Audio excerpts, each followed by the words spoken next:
Hello guys, welcome back another video. Today in this video we will talk how to cancel a Rouvy subscription. Okay, so first of all what you have to do, you need to visit on the official website and you need to log in into your account. Okay, and once you logged in you will see this kind of window. On this window you need to click on your profile icon at the very top side, and the profile settings you need to select account and membership.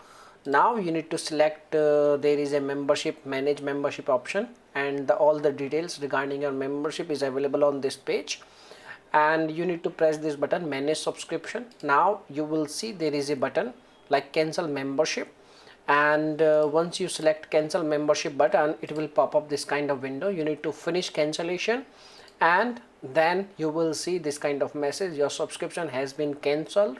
And when you visit on your subscription section you will see your end date of your current subscription, when your subscription will totally end. Okay, so by using this way you can easily cancel your Rouvy subscription. Now if you have any other questions you can make a comment, I will reply you very soon. And this is the method by which you can easily cancel your Rouvy subscription. And if you have any questions please make a comment, and thanks for watching this video. Bye bye, take care.